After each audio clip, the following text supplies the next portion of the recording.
Hello. The Divine Code reading for January 3rd, pages 419 and 420. We are in the chapter An Accidental Killer's Obligation for Exile. Laws of a Blood Redeemer and Cities of Refuge. Topic number 2. A Gentile blood redeemer is a male or female descendant or patrilineal blood relative of a Gentile person who is killed. According to the Torah law for Gentiles, these are the only relatives who can be potential natural inheritors for the victim's estate. According to the Torah law in a person's will, those who are blood redeemers only are blood redeemers only on the mother's side, as well as non-relatives, can be designated to receive gifts from the estate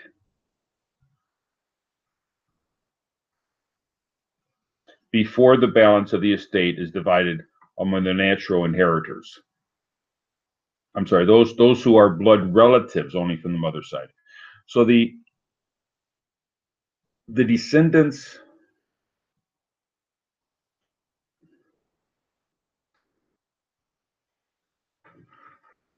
the people that are the natural inheritors,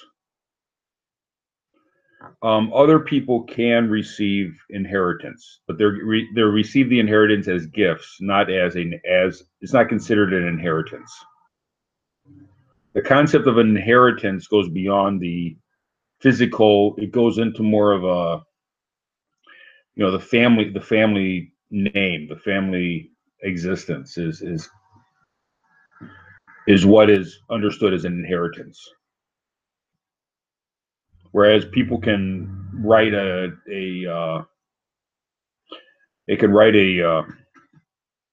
something that says that other people can have gifts from the deceased.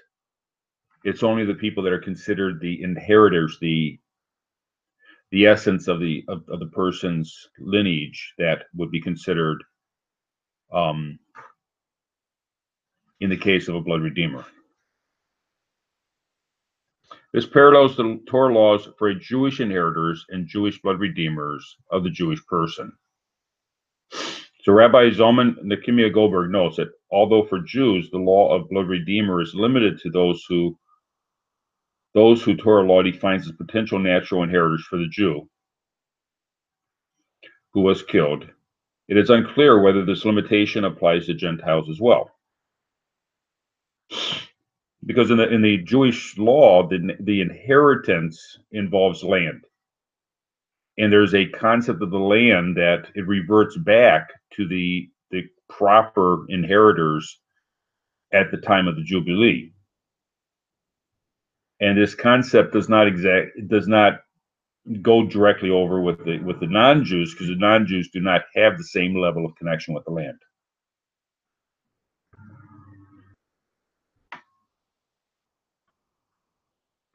Rambam Laws of Inheritance 6:9 states that by Torah law, a Gentile inherits from his father, and any other inheritance follows the laws of society. If the society's civil laws stipulate an inheritance from the mother's side as well, it is unclear whether a relative of the mother's side could also be a blood redeemer. The Torah laws of inheritance for Gentiles will be discussed in a subsequent section of the courts of law. So there's a whole question about, because now we're outside of the actual discussion of the 7 laws. We're going into an area that is more in the area of dinim. And the question is whether the nations take on the laws of dinim according to the Jewish understanding of the laws of dinim, or do the nations determine their own laws, and that becomes the laws of dinim? It becomes almost like on a Torah level for the sake of that nation, the way that they decide to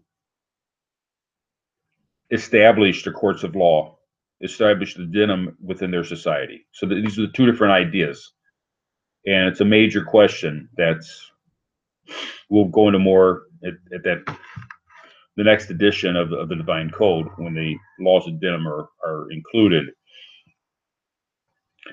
It could also be said that we have the 7 laws; those are non-negotiable, and then the nation should, by just any sensibility, should look to the Jewish laws as guidance for establishing their own laws. So when the nation determines the laws of inheritance, they would look to the Jewish court, or the Jewish system of inheritance, for guidance for developing their own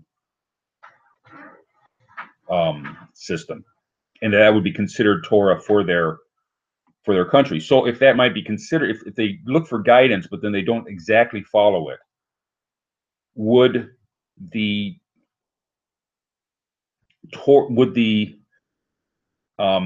way that the nation decided to follow the law, would that then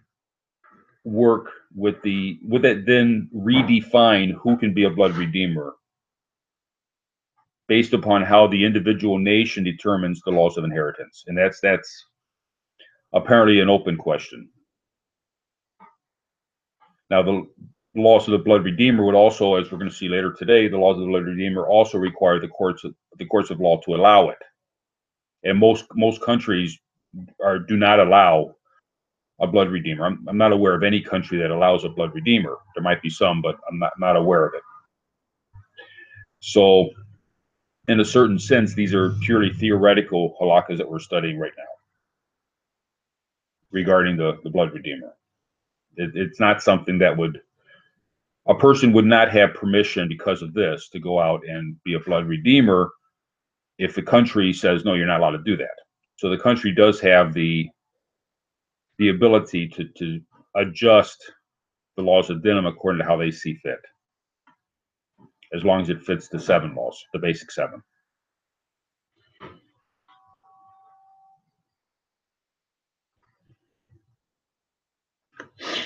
Topic number 3. Within Torah law, a victim's blood redeemer has permission to kill the unintentional manslayer. Genesis 9:6 states, whoever sheds blood, that's from when the law was given, this law was reiterated to Noah. Whoever sheds the blood of man shall have his own blood spilled. Beyond providing a measure for measure punishment, God's Torah law actually provides this permission for the sake of the manslayer's soul, because he can only obtain full atonement through being killed. Silukute Sikut, volume 24, page 107.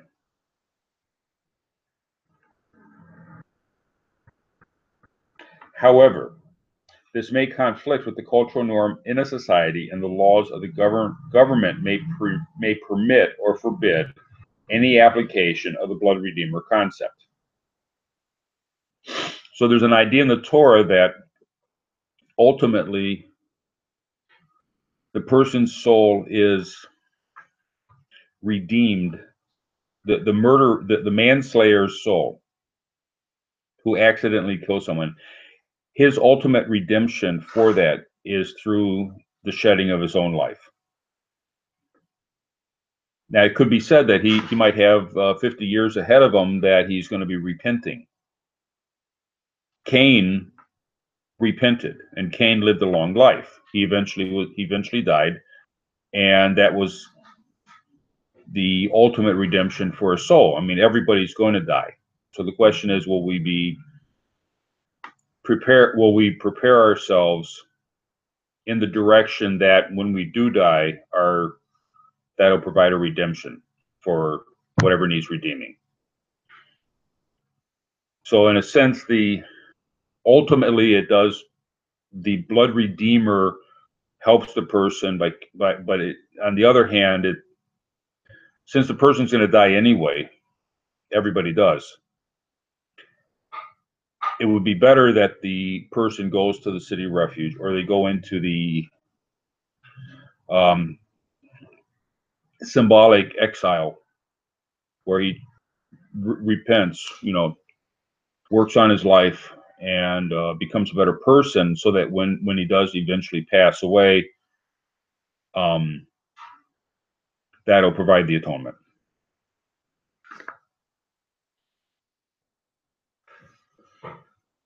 The topics of this chapter explain the Torah laws that apply to a Gentile blood redeemer. It appears just as kings and courts have permission to punish murderers by execution, even in cases for which the Torah law exempts an indirect murderer from punishment by a court, as explained in the earlier chapter.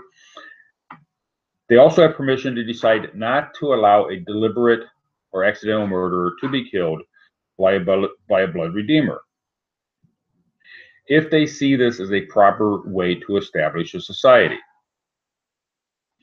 So the court system, the laws of them, the Noahide law to establish courts, is to establish a properly functioning society.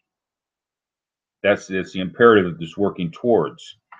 The court can decide, for example, if there's an indirect murder, somebody hires another person to commit murder. By Torah law, that's not punishable by death. However, the courts have permission to decide to punish the person who hires an assassin, to punish that person with death. The courts can decide that. Likewise, the court can also decide how they're going to handle cases of unintentional death that would preclude and disallow the Torah laws regarding a blood redeemer. Courts have latitude in areas that are not the immediate 7 laws.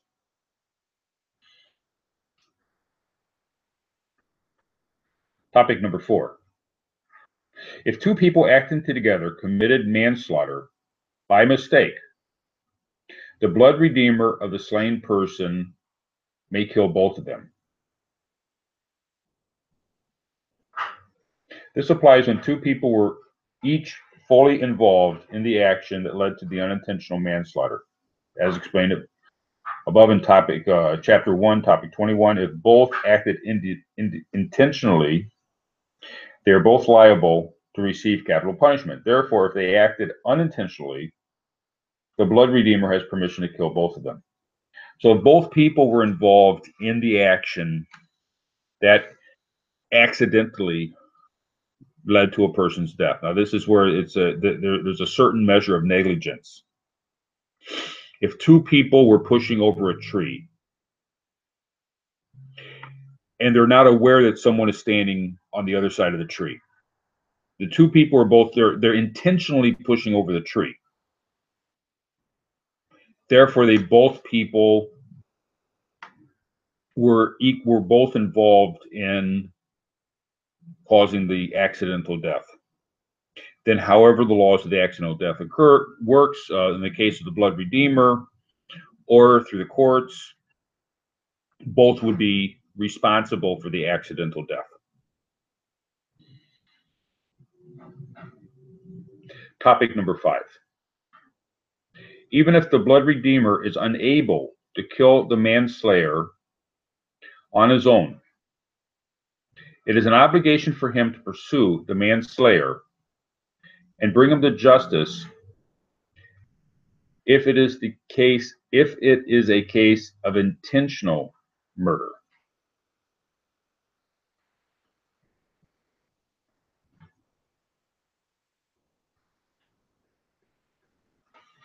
Rambam, in his count of the commandments, those that the Rambam did not include in his count as being distinct commandments, Commandment 13, Even though he writes about Jews, it is clear that in the Torah law, for a blood redeemer applies to Gentiles, since a Gentile murderer is anyway liable at all times for judgment and capital punishment by a court of law. She responds of the first Samachthedic, chapter 111. So the blood redeemer,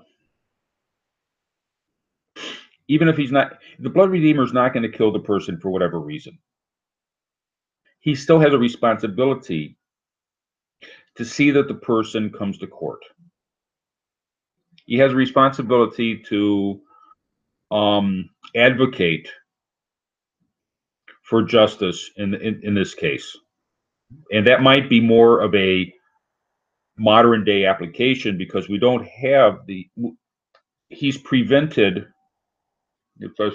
he's unable to kill the manslayer on his own. So if in today's court system, we don't allow a blood redeemer to kill a person. Therefore, this would be applicable today. This would be the way the blood redeemer would work out in most countries today, is that he would have responsibility to see the person brought before justice and brought before the court system, and that he would advocate for justice in the court system on behalf of the slain person, whether it's and the blood redeemer in this case would also be, whether it's an intentional or unintentional murder, if it's an accident or it was done on purpose, the blood redeemer would